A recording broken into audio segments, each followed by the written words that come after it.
Muy bien, esta mañana vamos a cubrir el último mensaje de esta serie de sermones que estuvo basado en parte en la vida de Isaac y después en la vida de Jacob. Capítulo 35 de Génesis, los primeros 15 versículos. Escuchen lo que nos dice Dios. Dios le dijo a Jacob: ponte en marcha y vete a vivir a Betel.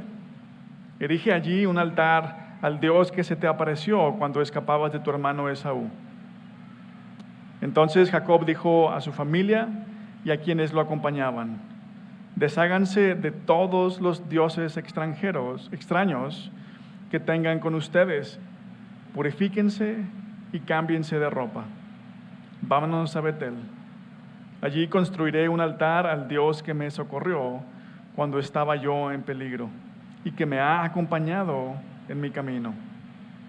Así que le entregaron a Jacob todos los dioses extraños que tenían, junto con los aretes que llevaban en las orejas, y Jacob los enterró a la sombra de la encina que estaba cerca de Siquén. Cuando partieron, nadie persiguió a la familia de Jacob, porque un terror divino se apoderó de las ciudades vecinas. Fue así como Jacob y quienes lo acompañaban llegaron a Luz, es decir, Betel, en la tierra de Canaán. Erigió un altar y llamó a ese lugar el Betel, porque allí se le había revelado Dios cuando escapaba de su hermano Esaú. Por esos días murió Débora, la nodriza de Rebeca, y la sepultaron a la sombra de la encina que se encuentra cerca de Betel. Por eso Jacob llamó a ese lugar Elón Bacut. Cuando Jacob regresó de Padán Aram, Dios se le apareció otra vez y lo bendijo con estas palabras: tu nombre es Jacob, pero ya no te llamarás así. De aquí en adelante te llamarás Israel. Y en efecto, ese fue el nombre que le puso. Luego, Dios añadió: yo soy el Dios Todopoderoso. Sé fecundo y multiplícate. De ti una nación y una comunidad de naciones nacerá, y habrá reyes entre tus vástagos. La tierra que les di a Abraham y a Isaac, te la doy a ti, y también a tus descendientes. Y Dios se alejó del lugar donde había hablado con Jacob. Jacob erigió una estela de piedra en el lugar donde Dios le había hablado. Vertió sobre ella una libación y la ungió con aceite. Y el lugar donde Dios le había hablado lo llamó Betel. Vamos a orar. Nuestro Dios y Padre, a los ojos para verte, los oídos para escucharte a ti, Señor. Danos un corazón humilde. Y al verte, al escucharte, obra de tal manera, Señor, que nuestra voluntad sea seguirte, sea hacer la tuya. Lo pedimos en el nombre de Jesús. Amén. Ya les decía hace un momento, este es el mensaje final de esta serie de sermones. Y de todas las historias que hemos estudiado hasta hoy, esta es la menos dramática, debería decir. Si hubiera terminado de leer el capítulo, la excepción de eso es un incidente que pasa ahí con Rubén, con el primogénito de Jacob.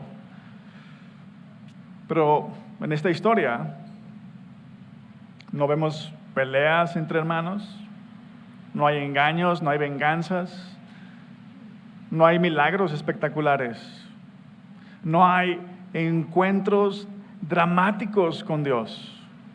Sí, Dios habla de nuevo con Jacob, pero No hay nada apremiante, nada que resolver, nada de lo que Jacob necesite ser salvado en un sentido. Por lo menos no lo hace ver así la historia. Y vean, de alguna manera, aunque podríamos decir que nada emocionante sucede en la historia, esta historia nos recuerda que las promesas que Dios le ha hecho a Jacob continúan vigentes. Y a veces así son las cosas. Muchas veces no tiene que suceder nada extraordinario, nada emocionante en nuestras vidas para darnos cuenta de que Dios está actuando. Lo único que necesitamos hacer es prestar atención. Si prestamos atención a todo lo que ha sucedido hasta aquí, nos daremos cuenta de que el crecimiento espiritual no es necesariamente lineal. ¿A qué me refiero? Imagínense una gráfica, ¿verdad? Este es el punto más bajo y este es el punto más alto. Bueno, el crecimiento espiritual no es una línea entre estos dos puntos. No es una línea recta entre estos dos puntos. El crecimiento espiritual muchas veces parece como una gráfica de finanzas que sube y luego baja y luego sube y luego baja, pero al final termina en un punto alto, ¿no? Si confiamos en Dios, todas estas historias nos enseñan que si confiamos en Dios, el crecimiento espiritual sucede.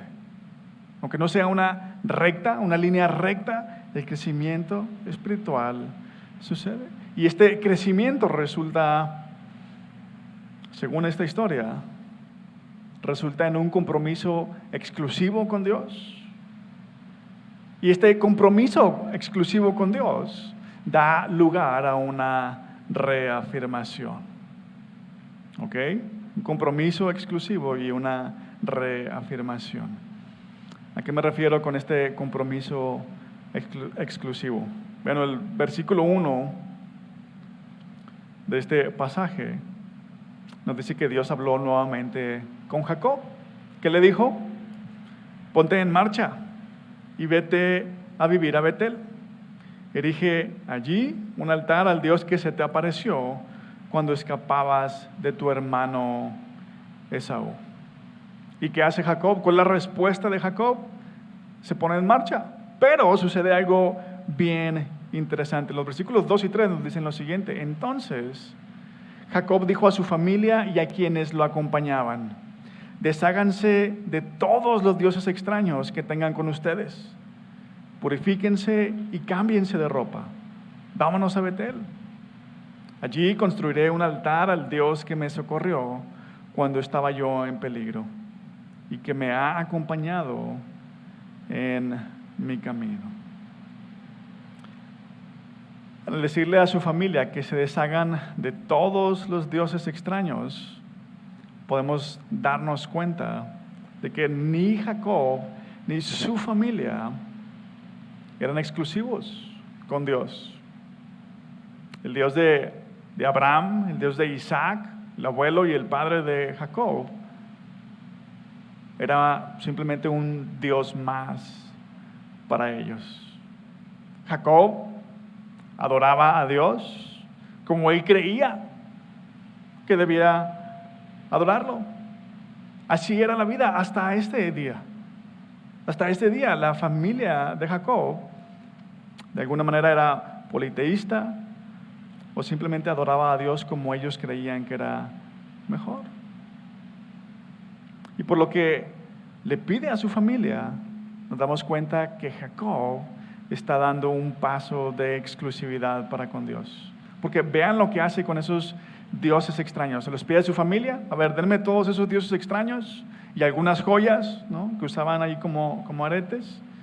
Y el versículo 4 dice: así que le entregaron a Jacob todos los dioses extraños que tenían, junto con los aretes que llevaban en las orejas. Y Jacob los enterró a la sombra de la encina que estaba cerca de Siquem. Jacob deja todo eso atrás. Dioses extraños, joyas que podrían usar más adelante, para fabricarse otros dioses. Pero Jacob deja todo eso atrás, lo entierra a la sombra de un árbol. Y Jacob le explica a su familia por qué lo hace.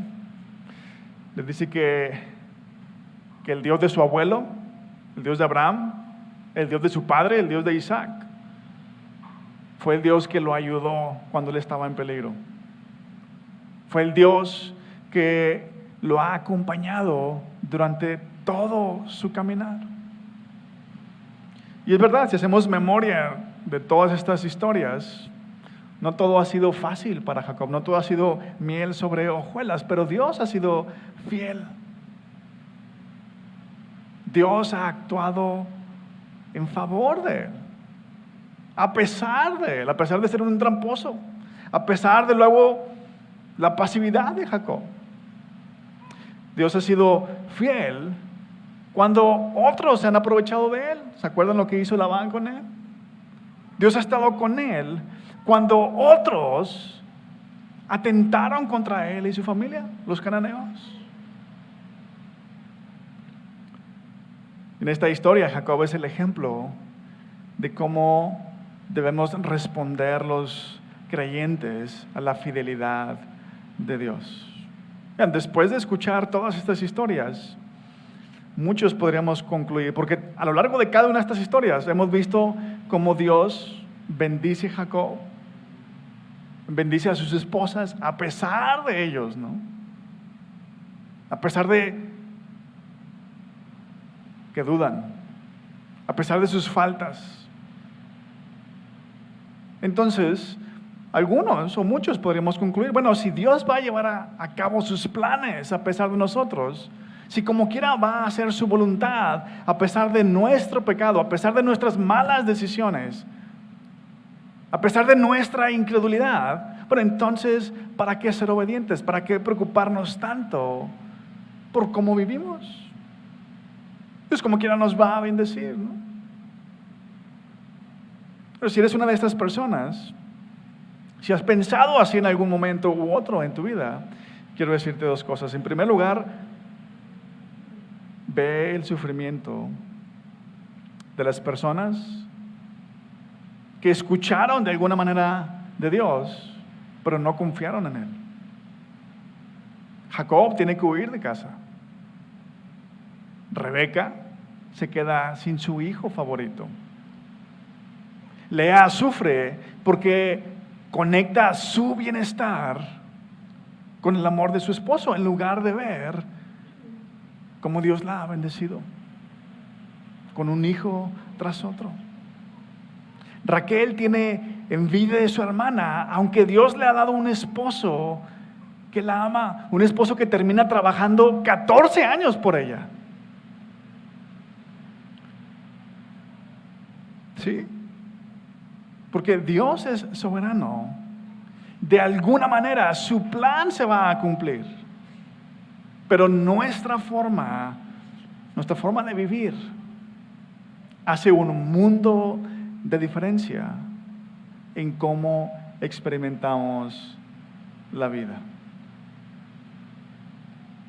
En segundo lugar, aunque la vida cristiana no es una vida libre de problemas, las cosas son muy diferentes cuando nos damos cuenta de que muchas veces mucho de nuestro dolor viene de nuestras propias acciones y de nuestras propias decisiones. Ahora, mi punto aquí, en esta segunda observación, no es simplemente que estar conscientes de nuestras faltas hará la diferencia. Sí, estar conscientes nos ayuda. Pero si solo estamos conscientes, solo estar conscientes de cómo fallamos, también muchas veces lo único que hace es dejarnos en la lona. Porque no podemos creer que hayamos sido tan tontos, que hayamos sido unos necios, que nos hayamos aferrado. Así que lo que hace la diferencia no es solamente estar conscientes de cómo fallamos, sino saber que Dios no nos desecha, que Dios no nos desprecia a pesar de nosotros. Dios es paciente con nosotros.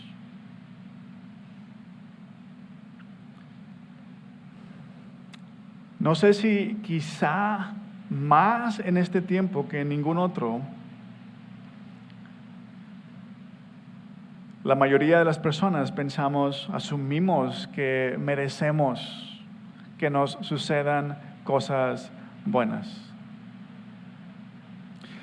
Que merecemos, esperamos que todos nos traten de manera especial. Y cuando pensamos así, algo sucede. No vemos nada extraordinario en el amor de Dios. Porque asumimos, porque esperamos que nos sucedan cosas buenas todo el tiempo, que la gente nos trate de manera especial. Entonces, no vemos nada extraordinario en el amor de Dios. Pues es lo que merezco. Jesús vino a morir por mí, claro, porque yo me merezco lo mejor. Pero escuchen, piensen en lo siguiente. Ahora, yo sé que nuestro deber, el deber ser, es perdonar, pero piensa en algo, tiene que haber algo, que en el fondo de tu corazón te dices que no estarías dispuesto o dispuesta a perdonar. Si alguien te hiciera qué cosa, en el mejor de los casos, ignorarías a esa persona para siempre. Como si no existiera, como si estuviera muerta para ti. Si alguien te hiciera qué cosa, buscarías o vengarte de esa persona o ignorarla para siempre, como si no existiera. ¿Ya lo tienes? ¿Ya pensaste en algo? Bueno, de alguna manera, así es como nosotros vivimos. Es lo que nosotros hacemos con Dios. Nosotros hemos hecho lo que Dios considera lo peor. Y aún así, Dios nos perdona. Dios nos ha perdonado a través de la obra de Jesucristo. Por eso Él murió en la cruz. Nuestro pecado era tan grave que solamente Dios personalmente podía remediarlo. Eso es lo que Jesús hizo en la cruz. Ahora, si crees esto, si decimos creer esto, entonces nuestra respuesta debiera ser como la de Jacob.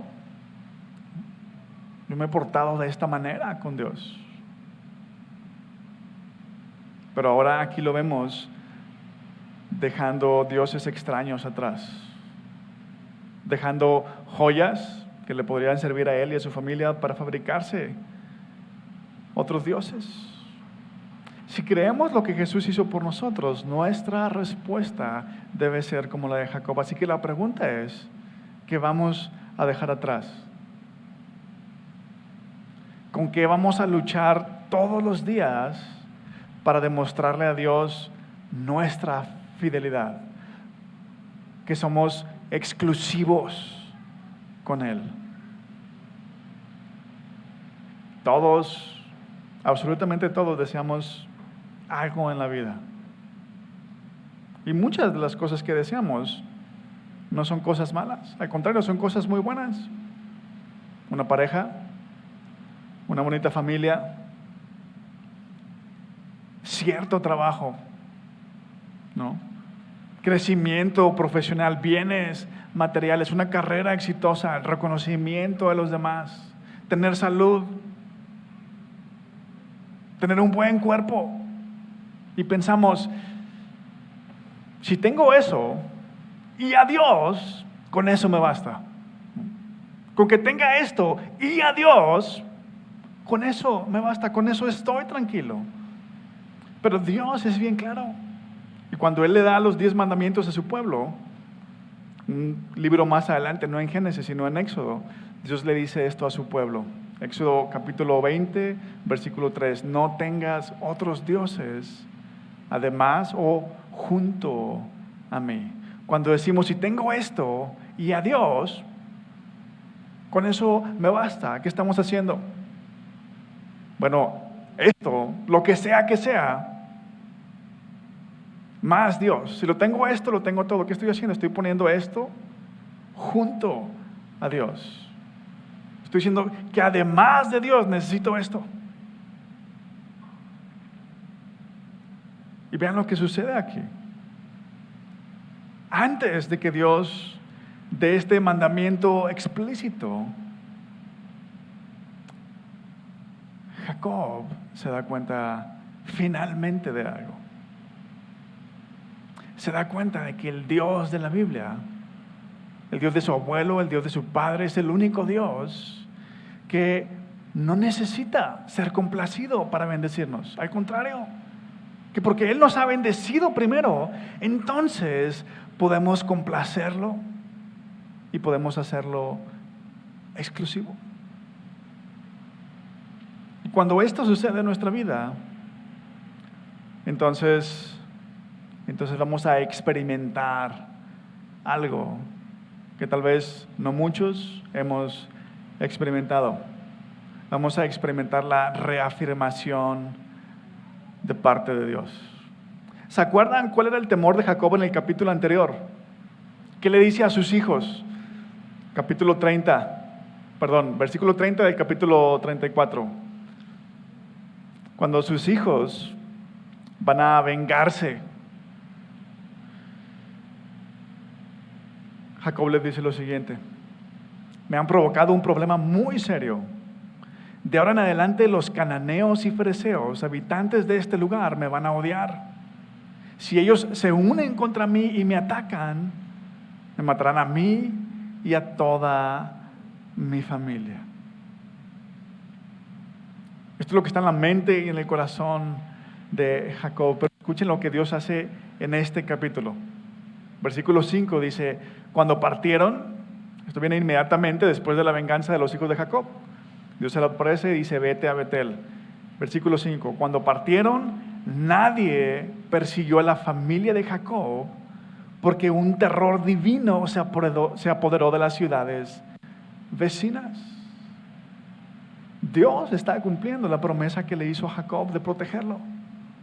Cuando el autor dice en el versículo 5 que un terror divino se apoderó de las ciudades divinas, de las ciudades vecinas. Bueno, nada más la frase, un terror divino, ¿qué significa? Un terror que viene de parte de Dios. Dios lo causó. Lo más natural que sucediera era lo que Jacob temía. Su familia era extranjera, se fueron a vivir a Siquén, ahí a Canaán. Y su familia terminó con los hombres de la ciudad, a donde él se llegó a establecer. Sin embargo, nada de eso sucede. Dios lo está protegiendo. Además de esto, vean lo que Jacob experimenta en unos versículos más adelante. El versículo 9 dice: cuando Jacob regresó de Padán Aram, Dios se le apareció otra vez y lo bendijo con estas palabras: tu nombre es Jacob, pero ya no te llamarás así. De aquí en adelante te llamarás Israel. Luego en los versículos 11 y 12, Dios le dice: yo soy el Dios Todopoderoso. Sé fecundo y multiplícate. De ti nacerá una gran nación y una comunidad de naciones, y habrá reyes entre tus vástagos. La tierra que les di a Abraham y a Isaac te la doy a ti, y también a tus descendientes.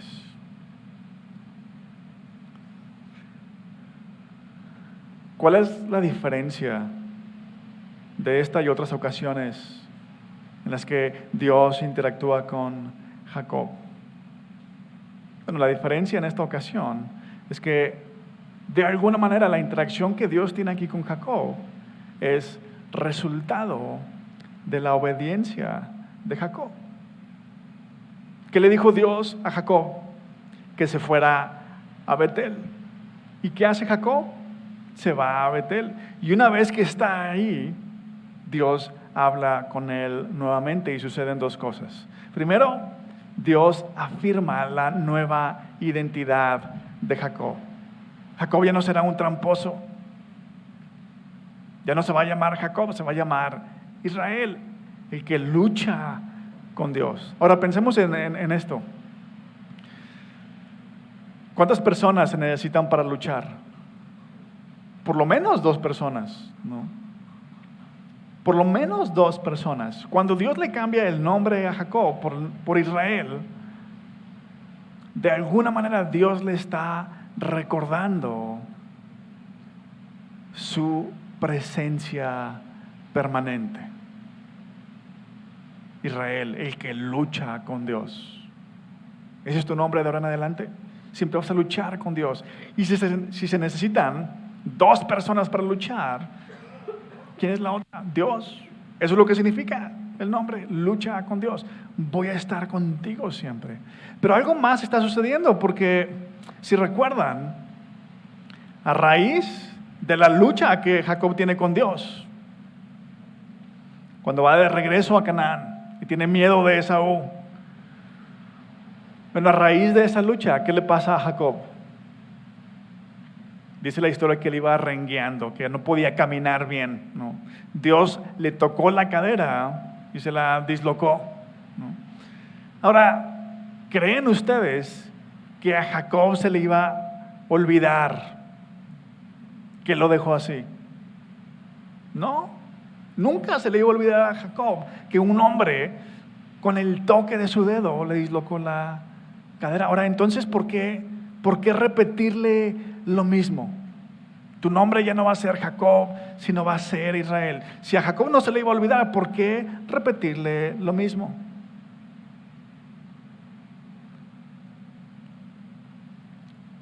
Porque Dios no solamente quiere recordarle a Jacob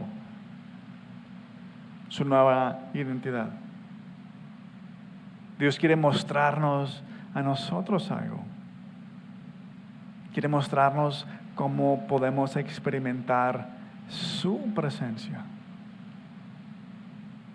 Dios simplemente se acerca para que Jacob tenga el gozo de la presencia de Dios.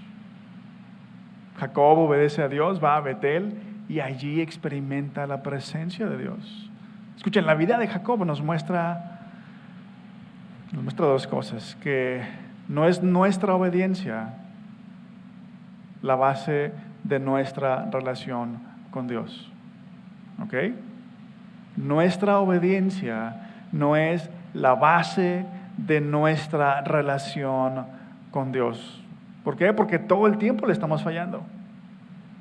Pero al mismo tiempo la vida de Jacob nos muestra que cuando confiamos en Él, cuando confiamos en Dios, cuando lo obedecemos, podemos experimentar su presencia de una manera especial. Tan especial que algo más sucede en la historia. En este encuentro que Jacob tiene con Dios, vemos lo siguiente: Dios no simplemente le recuerda las promesas que le había hecho. Dios le da más detalles.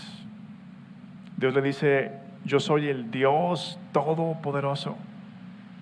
Sé fecundo y multiplícate. De ti nacerá una nación y una comunidad de naciones, y habrá reyes entre tus vástagos. La tierra que les di a Abraham y a Isaac te la doy a ti y también a tus descendientes. En otras palabras, Dios le está diciendo a Jacob que los planes que Él tiene para él son mucho más grandes que los planes de Jacob mismo. Más grandes que tener una gran familia. ¿Se acuerdan? La familia era bien importante. Bueno, Dios le está diciendo que sus planes son más grandes que una gran familia, que son mucho más grandes que una vida próspera. A pesar de Él, Dios lo ha hecho parte de un plan eterno. Que de Él van a venir reyes un día. Y de esos reyes, un día iba a venir Jesucristo. Y Dios le está diciendo a Jacob que Él es parte de ese plan y que ese plan se va a llevar a cabo porque Él es el Dios Todopoderoso. El Dios Todopoderoso está respaldando el plan que tiene para Jacob. Ahora quiero hacerles una pregunta. ¿Cuántos de nosotros, porque aquí esta es la realidad, ¿no? ¿Ok? La base de nuestra relación con Dios no es nuestra obediencia, pero cuando obedecemos, Dios se manifiesta de una manera especial. De hecho, Jesús dice en el Nuevo Testamento, ¿quién es el que me ama? El que hace suyos mis mandamientos y los obedece. Y el que me ama, mi Padre lo amará y yo también lo amaré y me manifestaré a Él. ¿Cuántos de nosotros hemos sentido la presencia de Dios de esta manera?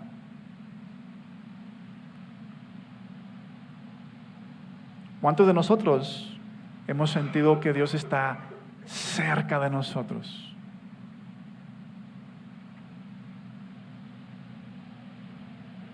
¿Te acuerdas de algún momento donde hayas sentido, como alguna gente dice, la mano de Dios sobre ti? ¿Cómo está nuestra obediencia? Tal vez algunos ni sabemos de qué estoy hablando. ¿Cómo que si he sentido la presencia de Dios? Bueno, ¿cómo está nuestra obediencia? Y si hemos sentido la presencia de Dios, sin necesariamente ser obedientes, no sé, no puedo asegurarlo. No puedo estar 100% seguro, pero me atrevo a decir que quizá no fue a Dios a quien experimentamos. Hace muchos años leía la historia de un hombre que, estando casado, le fue infiel a su esposo. Tuvo relaciones con una mujer que no era su esposa, y este hombre platicaba que algo muy raro le pasó.